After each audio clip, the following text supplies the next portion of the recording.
E aí, galerinha, tudo tranquilo? Cara, o vídeo de hoje e provavelmente os próximos dois vídeos vão ser vídeos para a gente introduzir alguns conceitos que vão ser interessantes para a gente ver lá na frente.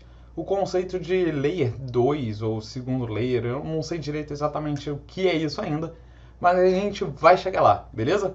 Então hoje eu quero apresentar aqui para vocês o que seria o conceito de sharding. Esse conceito já vem lá de bancos de dados, a gente vai ver um pouco disso, mas ele está sendo, ou melhor, ele está começando a ser implementado dentro de algumas blockchains, beleza? E aí, para isso, eu vou apresentar mais ou menos para vocês o que é esse sharding, da onde ele vem, alguns benefícios e riscos relacionados a ele e como que a gente aplicaria ele, então, à blockchain, beleza? Então, bora lá para começar, cara. O que seria, então, o conceito de sharding? Cara, originalmente, o sharding, ele vem lá, como eu falei, do banco de dados. E para que ele funcionava? Cara, imagina o seguinte, imagina que você tem um banco de dados absurdo, tipo papo de, sei lá, 10 terabytes, beleza? Você tem 10 terabytes de dados. Toda vez que você for fazer uma consulta ou toda vez que os seus usuários começarem a precisar escrever, fazer update nesse banco de dados, o processo começa a ficar mais lento, porque o banco tem que lidar com tipo 10 teras de dados para ver qual o dado que ele vai ter que alterar, aonde que ele vai criar alguma coisa, se for um index, se for um update de uma coluna específica e coisas desse tipo. Ou seja, isso começa a se tornar um processo muito lento. Cara, imagina, para tu ter 10 tera de dado, tu deve ter tipo milhões e milhões de linhas numa tabela lá, ou em milhares de tabelas em bancos de dados, beleza? Então imagina que assim, a gente tem um conjunto de dados absurdo e para achar, é tipo achar, cara, a tal da história de achar agulha no palheiro. Meu irmão, é assim. Seria basicamente o mesmo conceito quando você tem um banco de dados tão grande. Então o sharding, ele é simplesmente um conceito onde a gente vai pegar então um banco de dados gigantesco e vai particionar ele em pedaços menorzinhos. Então a gente vai cortar, sei lá, digamos aqui em 3 pedaços e ao invés de cada um deles ter 10 teras de dados, a gente vai cortar de uma maneira inteligente que a gente sabe que, sei lá, o primeiro terço de dados está aqui, o segundo terço de dados está nesse bloquinho daqui e o terceiro terço dos dados vai estar então nesse bloquinho. Mas como assim terceiro, primeiro, segundo terço de dados, né? Cara, imagina que, sei lá, a gente tem um conjunto de dados que relaciona pessoa com um lugar, beleza? Então a gente guarda aonde cada pessoa mora, beleza? E aí para isso o que a gente vai fazer então? Digamos que aqui a gente tem basicamente o mundo todo. E aí, para facilitar, o que a gente está fazendo é simplesmente pegando, sei lá, aqui vai ficar América, aqui vai ficar Ásia e aqui vai ficar o resto do mundo, beleza? Não significa que necessariamente isso aí é um balanço perfeito de quantidade de pessoas, a densidade demográfica, né, ao longo do mundo, mas eu estou supondo aqui que a América então é grande pra caramba, tipo, contém uma quantidade gigantesca de pessoas, que seria mais ou menos o equivalente à Ásia, e que o resto do planeta também seria então o equivalente a esses outros dois. Assim, eu sei que não é bem assim, beleza? É só uma questão ilustrativa aqui, mas basicamente seria esse o conceito. Então a gente particiona o banco de dados de maneira a reduzir a carga. E agora, toda vez que a gente quiser ler algum dado de uma pessoa que mora na América, a gente não vai olhar dentro de 10 teras de dados. A gente vai olhar em um terço desses 10 teras que estaria mais ou menos aqui. Então a gente já sabe qual é o banco que a gente vai olhar. Vai falar, ó, dentro dessa partição, ou seja, desse pedaço do banco de dados, eu vou procurar então essa pessoa que mora na América. Isso agiliza muito o processo tanto de leitura quanto de atualização de dados. Belezinha? Então isso é o conceito de sharding, que seria então esse fatiamento, essa divisão de um bloco gigantesco de dados. Tranquilo? E aí, cara, da onde surgiu isso então? Como eu falei para vocês, só isso aqui, essa ideia da origem aqui que eu estou querendo mostrar para vocês é mais ou menos então como que ela funcionaria no mundo real para um banco de dados. Imagina que num banco de dados a gente tivesse uma tabela, beleza? O que é surreal, mas tudo bem. Digamos que a gente tem uma tabela que tem as colunas A, B, C, D e E. E aí no nosso banco de dados gigantesco lá, novamente aqui a gente teria então 10 terabytes de dados. Nesse banco gigantesco a gente teria uma única tabela com 10 teras. E aí cada linha da tabela então teria A1, A2, A3, B1, B, e assim por diante. Ou seja, tipo, cada linhazinha aqui seria o dado, então, de algum tipo de, sei lá, se fosse pessoas, né, a gente teria uma linha para a pessoa A, uma linha para a pessoa A2, uma linha para a pessoa A3 e assim por diante. E aí o que a gente vai fazer, então, é que pegar essa tabela gigantesca e particionar ela em 3 tabelas idênticas, ou seja, isso seria uma divisão horizontal, né, tipo, a gente está fazendo linhas horizontais aqui, e quebrando então a nossa tabela em tabelas menores, onde a gente está mantendo as colunas A, B, C, D e E, mas o que a gente está fazendo com as linhas é simplesmente dividir elas em pedaços menores para poder consultar, beleza? Então é daí que veio, isso surgiu já e é usado há muito tempo em bancos de dados. Um dos downsides, ou seja, um dos problemas relacionados com isso, então, seria o fato de que, bem, agora a gente tem que ficar gerenciando de qual pedaço de banco de dados que a gente vai ler. Então isso meio que aumentou a complexidade dos códigos, né, dos sistemas que a gente vai utilizar, que a gente vai estar trabalhando com para poder usar esse banco de dados. Belezinha? Então, basicamente, cara, a origem vem daí. Existe também uma divisão horizontal, né, onde a gente pegaria a tabela aqui e quebraria nas colunas, mas eu não vou tocar muito nesse assunto porque ele não é muito relevante para a gente nesse momento, beleza? E aí, só antes de eu continuar para mostrar para vocês como que a gente vai aplicar isso na blockchain, eu quero passar para uma parada aqui que vai ser, assim, razoavelmente importante. E talvez eu devesse ter mencionado isso anteriormente, mas como eu não lembro de tê-lo feito, eu vou fazer aqui, belezinha? Que é basicamente esse trilema da blockchain. Só para quem não sabe, dilema seria então uma divisão, a gente teria 2 situações, a gente tem que escolher uma, e no caso do trilema a gente tem 3 coisas, né, 3 pilares, 3 situações, e desses 3 a gente vai precisar escolher um deles para dar maior importância, beleza? E no caso da blockchain, o nosso trilema é o seguinte, cara, é segurança, descentralização e escalabilidade. E o que significa então esse trilema? Cara, significa o seguinte, tudo que a gente vai tentar fazer quando a gente está construindo uma blockchain é manter um balanço entre esses 3 pilares. O problema é que quando a gente começa a investir muito em segurança, por exemplo, a gente começa a ter problemas com descentralização. Ou seja, geralmente a blockchain acaba, por exemplo, centralizando bastante os nós, né? Então, isso decai a nossa centralização em prol de um aumento de segurança. Ou seja, a gente tira da mão de outras pessoas e começa a pôr numa entidade confiável para controlar, então, gerenciar a nossa blockchain. E, ao mesmo tempo, como a gente está centralizando, reduzindo, então, essa velocidade, começando a aumentar a segurança, e sempre que a gente aumenta a segurança, a gente começa a colocar barreiras, né, validações, isso acaba também acarretando numa queda de escalabilidade. Então esse é só um exemplo de que a gente, nesse caso aqui, teria escolhido investir bastante em segurança, só que, segundo o nosso trilema na blockchain, a gente vai ter então uma perda em escalabilidade e uma perda em descentralização. Belezinha? Cara, a gente pode fazer uma analogia que eu vi quando eu estava estudando. Eu achei bem interessante num dos lugares que eu estava vendo, né, informações sobre o sharding. E, o maluco usa uma analogia que eu achei bem interessante, que seria basicamente a vida de um universitário, por exemplo. Onde o trilema do universitário é manter uma vida social, dormir e ter boas notas. Então o cara pode escolher um desses 3 aí para valorizar mais. Digamos que ele queira mais boas notas, então ele acaba reduzindo as saídas dele, reduzindo o tempo que ele vai dormir para poder estudar mais e aí acaba tirando melhores notas.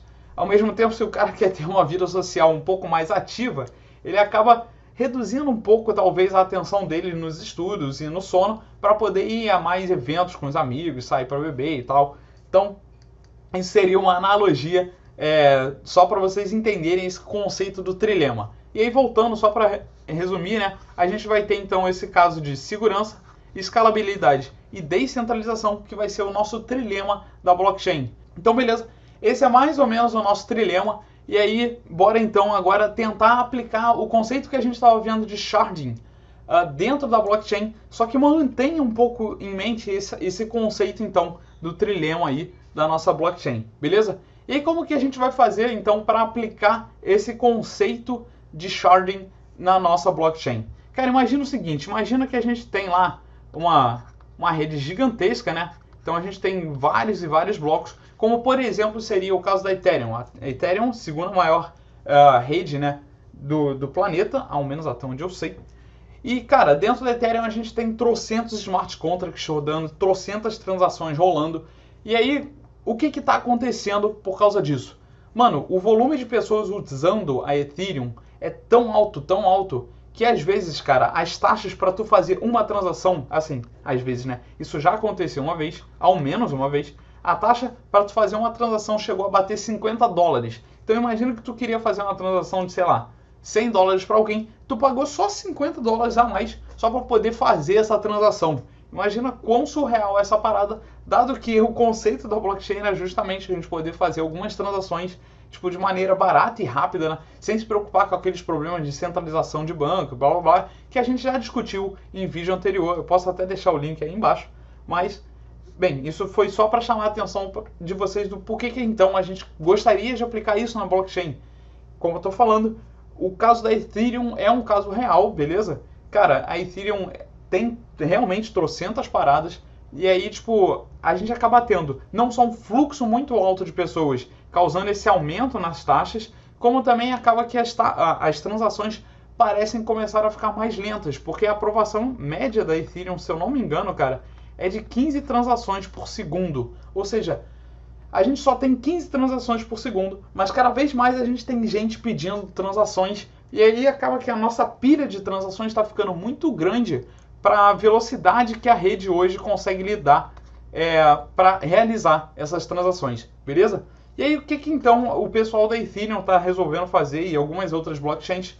Basicamente o que eles estão querendo fazer é o seguinte, é aplicar então o conceito do sharding nessa rede. E como que isso funcionaria? Cara, basicamente seria eles pegarem tipo pedaços da blockchain e separarem em vários caminhos diferentes. Mas como assim, cara? O caso aí da Ethereum. A Ethereum tem trocentos tokens, por exemplo. Então digamos que a gente tem o token 1, token 2, token 3 e assim por diante. E tem também o ETH, né, que é a moeda da Ethereum. E aí o que eles estão querendo fazer? Eles estão basicamente, digamos que o sharding que eles aplicariam seriam basicamente fazer o seguinte. Pega dessa rede daqui todas as transações que forem do token 1 e isso daqui vai ser uma mini blockchain, beleza?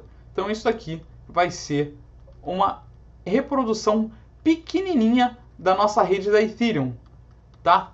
Aí a mesma coisa vai acontecer para o token 2, para o token 3 e assim por diante. Inclusive, a gente vai ter também uma chain aqui, né, uma cadeia de bloquinhos só para ETH, beleza? E aí, basicamente, o que eles estão fazendo é dividindo a carga que para cada token, um conjunto de pessoas, em um determinado momento, vai então validar as transações para o token 1.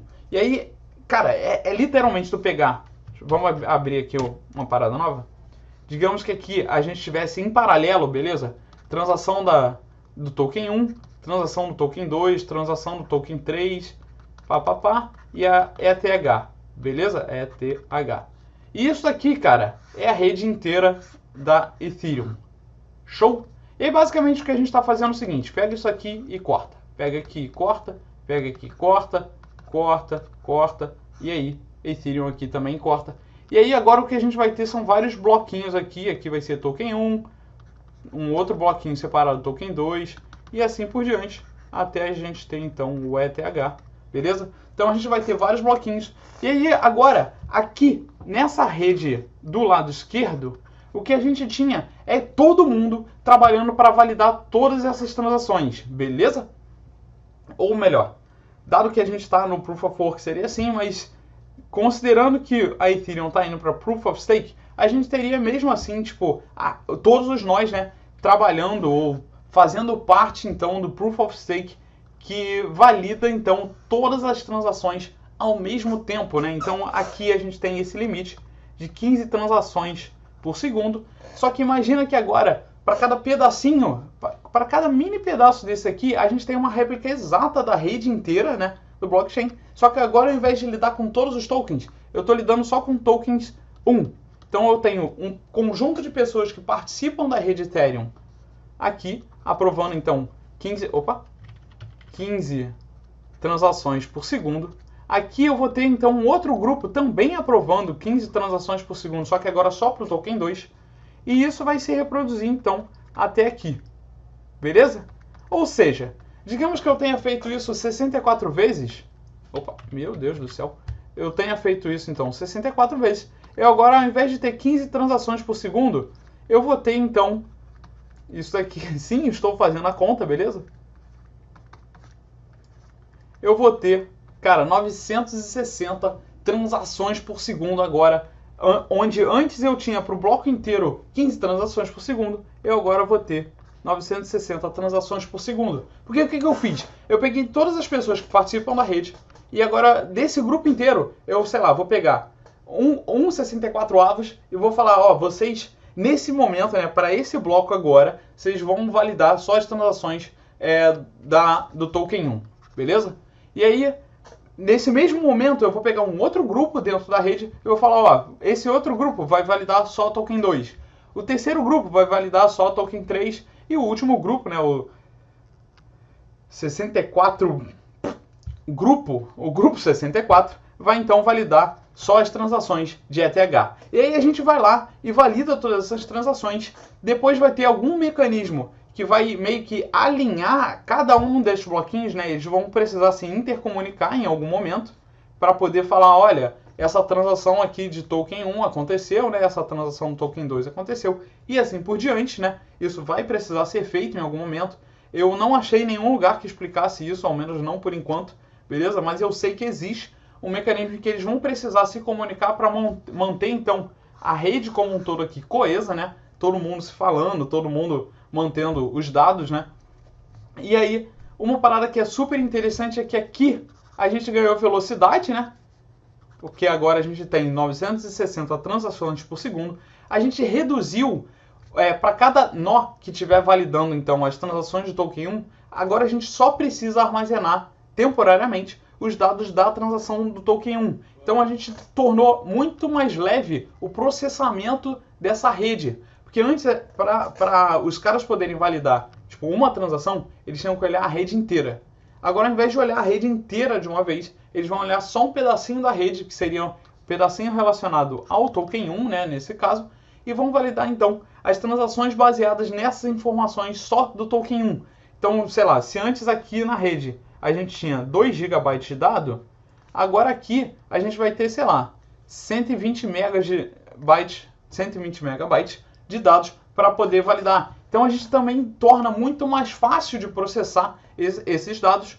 E, cara, é basicamente isso, assim. É assim que a gente aplicaria esse conceito do sharding dentro da blockchain, beleza? Então, vamos lá. Vindo agora para os benefícios, eu já comecei a tocar nisso, né? Como eu falei para vocês, essa divisão de dados torna o nosso sistema muito mais escalável, porque agora a gente vai poder, tipo, aumentar a quantidade de transações por segundo sendo criadas dentro da nossa rede, já que a gente está, por exemplo, saindo de 15 transações por segundo para, sei lá, 960 transações por segundo, beleza? Então o nosso sistema começa a ficar mais leve, a gente consegue ter maior velocidade, né, de transação, a escalabilidade também, tipo, o fato dele ficar mais leve, onde os bloquinhos vão precisar analisar menos dados, né? Como eu falei para vocês, seria algo do tipo, sei lá, saiu de 2 GB para 120 MB. Isso agora também torna mais plausível a gente começar a rodar esse tipo de software, não mais só em computadores. A gente poderia ter um celular rodando, validando essas transações também, o que torna então mais chamativa o uso dessa rede. E aí, assim, isso passa a ser bastante interessante, porque a gente começa a aumentar então a quantidade de nós, a descentralização aumenta consideravelmente baseado nisso, assim como a nossa escalabilidade. O que a gente... Bem, eu já vou chegar lá, mas o que a gente pode ter como perda a princípio é uma queda de segurança, mas isso a gente já vai chegar. Então, voltando aqui sobre os benefícios, a gente teve uma melhora na escalabilidade, né? Porque agora está mais fácil da gente rodar essa rede, está mais rápido da gente rodar essa rede, ela está mais útil porque agora eu consigo aprovar mais transações por segundo. E, cara, uma consequência muito interessante também é o preço das taxas. Porque antes, como eu tinha um tráfego muito grande de transações querendo entrar, né, num bloco, o que acontecia era tipo um funil. Então imagina que aqui, assim, cada linha dessa é uma transação. E antes a gente tinha um grande funil aqui, né? onde essas transações passavam. Então é basicamente, tipo, passava, sei lá, essa transação aqui, aí depois essa tinha que fazer esse caminho daqui, e essa tinha que fazer esse caminho daqui. Beleza? Só que agora o que a gente está fazendo é pegar isso daqui e fazer o seguinte. Essa primeira transação daqui, ela é só token 1. Então, cara, ela vai passar só no filtro de token 1.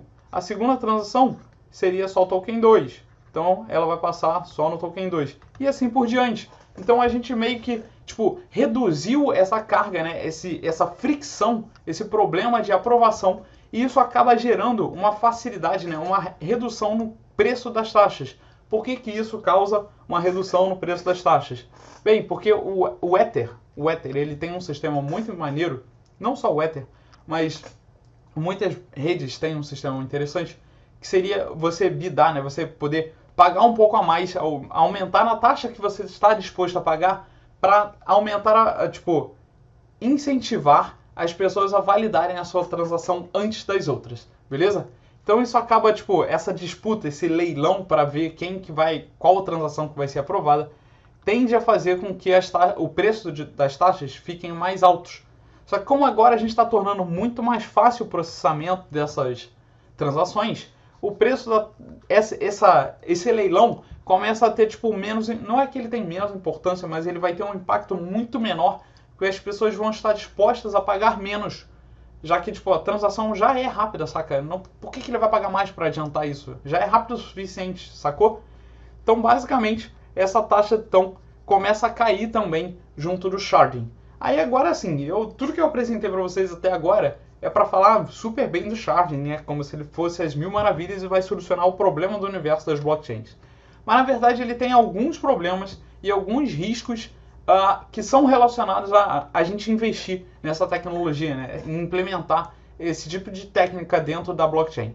O primeiro problema, e aí é um problema mesmo, é que, cara, ele não funciona para Proof of Work, beleza? Porque o Proof of Work ele é baseado tipo, numa análise dos dados como um todo. Então é muito mais complexo você poder particionar os dados e continuar validando, mantendo um mecanismo de consenso coeso dentro da rede inteira. Já o Proof of Stake, como ele permite que a gente escolha então um líder para fazer a validação e tal, a gente consegue ter uma maior facilidade em particionar esses dados, pegar esses smart contracts, separar, tipo, pedacinhos de rede por smart contracts, por exemplo, ou grupos de smart contracts, para a gente poder então validar. Então, cara, um problema associado ao sharding é que é muito, mas muito hard, muito tenso de implementar isso no Proof of Work.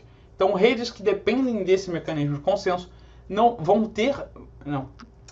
ter problemas em implementar o sharding. A gente pode considerar isso como um contra, né, já que ele não pode ser implementado em qualquer rede.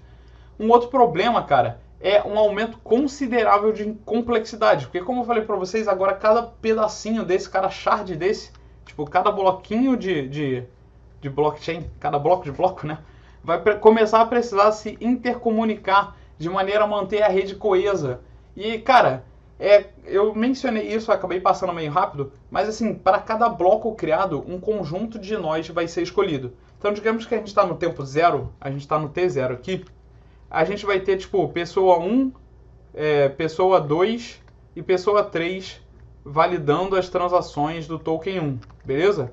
Só que para o segundo, ou seja, no instante T1, agora a gente vai ter, sei lá, pessoa 7, pessoa 13 e pessoa 39 validando as transações do token 1. Ou seja, a gente está tentando manter um sistema meio randômico para ninguém ter superpoderes em cima de um token específico. Então a rede, né, vai tentar variar. Para cada bloco a ser criado, ela vai tentar escolher nós diferentes para poder então realizar a validação dessas transações. O lance é que isso também aumenta a complexidade. O fato dele tentar escolher de maneira randômica esses nós e ao mesmo tempo manter o Proof of Stake, né, funcionando, ou seja, quem fez maior staking, né, quem travou mais moeda, meio que tem uma certa prioridade em validação, torna bastante complexo a gente combinar então essas duas tecnologias. Então esse é um dos problemas também associados ao sharding. E aí, cara, aqui eu coloquei uma menor segurança. Isso por quê? Porque, cara, como você agora está dividindo a gente está meio que reduzindo a nossa descentralização nesse sentido. Quando a gente aplica o sharding, a gente agora vai tipo, pegar um conjunto de nós, que é, sei lá, 1 milhão de nós, e a gente vai quebrar eles, digamos que, sei lá, a gente faça 1000, né? Então a gente vai quebrar em 1000 pedacinhos novos.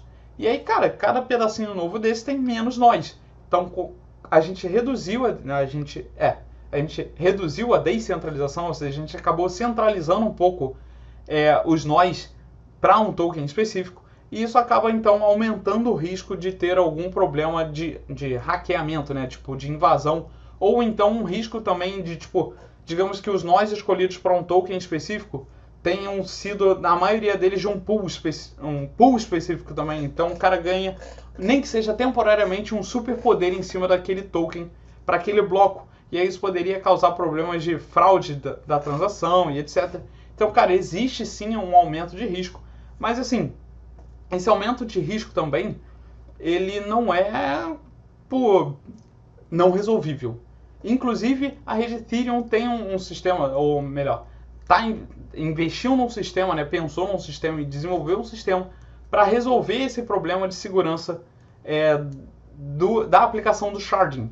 Então, tipo, a rede Ethereum implementou esse sistema de escolher de maneira randômica, cara, esses validadores aqui, de maneira a, tipo, tornar mais seguro, ou seja, ou ao menos reduzir a queda de segurança, né, relacionada com a aplicação do sharding.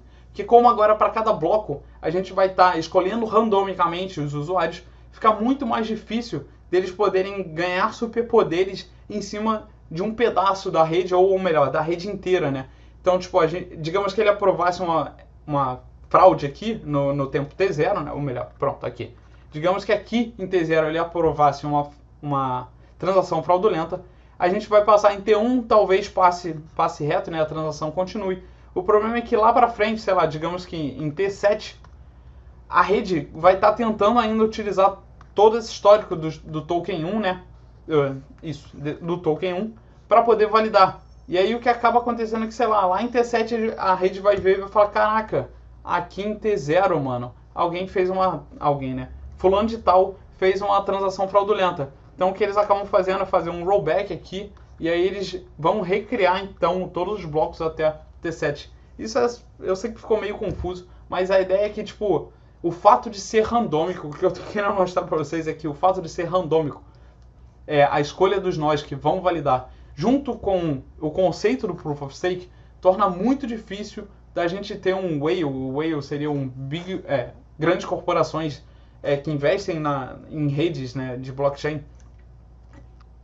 Então eles têm muito dinheiro lá dentro, provavelmente o staking deles é gigantesco, então eles teriam meio que superpoderes dentro da rede, só que o fato de ser randômico reduz então esse superpoder desses whales, desses big players, desses grandes jogadores mesmo, né? Então, cara, é mais ou menos isso. É assim que a gente vai tentar então controlar essa possível não segurança. Além do que, cara, tem outros mecanismos que vão precisar ser tomados aqui também por causa dessa intercomunicação entre bloquinhos, né? Tipo, como agora a gente vai ter mini redes rodando e as redes precisam se comunicar, poderia ser que alguém chegasse aqui no meio e fizesse algum tipo de hacking com essa comunicação. Então a gente também tem que tomar muito cuidado, cara, na hora de implementar o conceito de sharding dentro da rede. Mas dado que ele foi implementado de maneira boazona, a queda de segurança... Eu não vou falar para vocês que não vai ter queda de segurança, porque eu ainda acho que vai ter alguma queda de segurança, né? Dado o nosso trilema, tipo, é inviável a gente ter um aumento de todos eles, mas assim, a gente está perdendo um pouco em descentralização, perdendo um pouco em segurança, mas tendo um ganho absurdo em escalabilidade. Então talvez valha a pena esse rebalanço que eles estão tentando fazer, ao menos na Ethereum, se eu não me engano, a Ethereum 2.0 é um dos passos, se eu não me engano não, tenho certeza, um dos passos para a Ethereum 2.0 seria então a implementação desse sharding, de maneira a tornar a rede como um todo muito mais escalável, muito mais rápida, e assim, isso reduz também custo computacional, reduz então o custo de energia, né? Já que a gente vai poder estar usando o celular para fazer esse tipo de coisa ao invés de uma máquina com placa de vídeo e os cacete. Belezinha? Era isso que eu tinha para apresentar para vocês hoje. Valeu então e até a próxima!